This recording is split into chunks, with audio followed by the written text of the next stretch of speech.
Hello friends, मैं मनोज। आज हम भारत के कुछ महानदी के बारे में जानेंगे।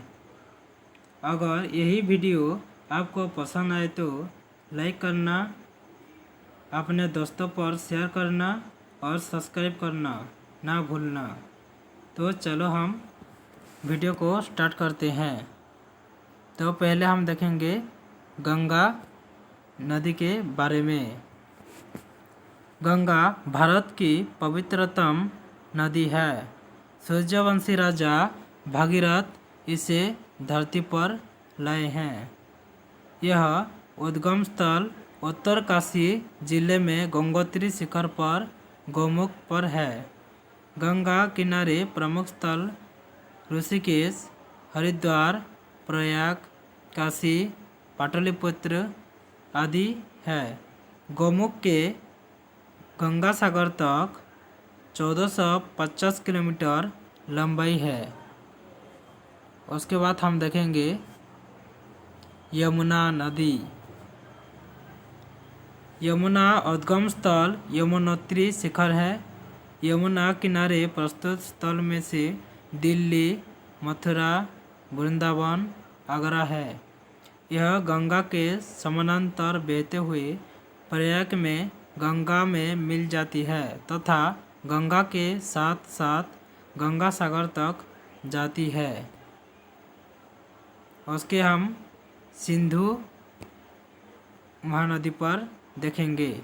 सिंधु नदी भारतवर्ष की ही नहीं विश्व की विशाल नदी है। उद्गम स्थल तिब्बत में स्थित कैलाश मानसरोवर के पास उनका उद्गम हुआ है। हम बहाव को देखेंगे तो तिब्बत में 250 किलोमीटर, जम्मू कश्मीर में 550 किलोमीटर और शेष में 2380 किलोमीटर पाकिस्तान में है। कुल लंबाई 3180 किलोमीटर है।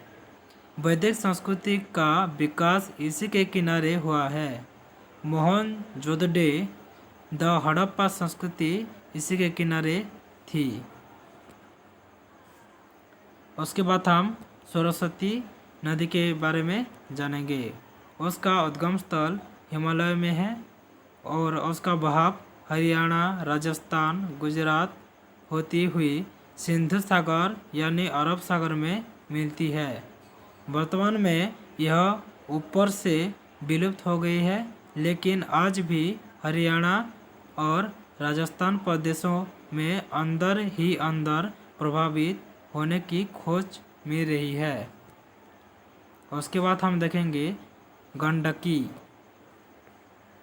उद्गम स्थल है नेपाल में मुक्तिनाथ से थोड़ा आगे दामोदर कुंड से निकलती है और उसका बहाव बिहार राज्य में प्रवेश करती है और गंगा में मिल जाती है। इस नदी में प्राकृतिक और विभिन्न स्वरूप वाले शालिग्राम प्राप्त होते हैं।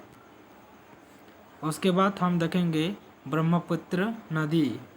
उसका उद्गम स्थल है पवित्र मानसरोवर के पास एक विशाल हिमानी है। उसका बहाव तेजपुर, गुवाहाटी, डिब्रूगढ़, शिवसागर आदि है।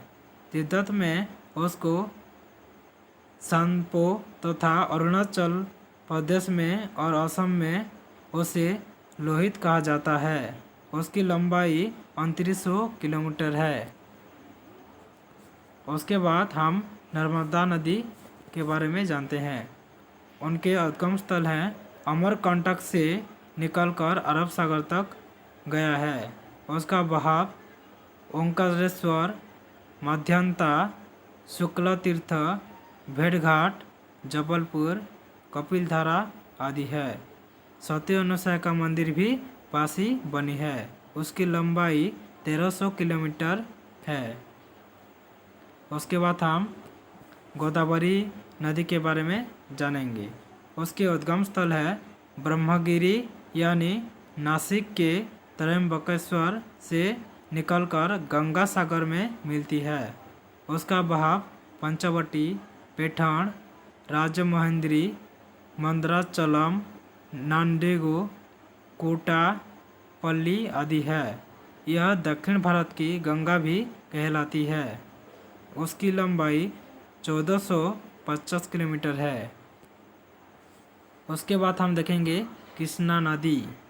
उद्गम स्थल है सह्याद्री पर्वत माला में महाबलेश्वर के उत्तर में स्थित करार नामक स्थान से निकलकर गंगा सागर में मिलती है। उसका बहाव सतारा, सांगोली, राजचूर, विजयवाड़ा, नागार्जुन सागर है। उसकी लंबाई 1280 किलोमीटर है। उसके बाद हम देखेंगे कावेरी नदी के बारे में। उनका उद्गम स्थल है कुर्ग जिले सह्याद्री पर्वत से निकलकर सागर में मिलती है। उसका बहाव श्री रंगपत्तनम, शिव समुद्रम, श्रीरंगम, तंजावुर, कुंभकोणम, तिरुचिरापल्ली। उसकी लंबाई है 800 किलोमीटर। उसके बाद हम देखेंगे महानदी के बारे में। उसका उद्गम स्थल है रायपुर जिले मध्य प्रदेश के दक्षिण पूर्व में सिंघा पर्वत से निकलकर उड़ीसा में कटक के पास सागर में मिलती है। बहाव रायपुर, बस्तर, बिलासपुर आदि है।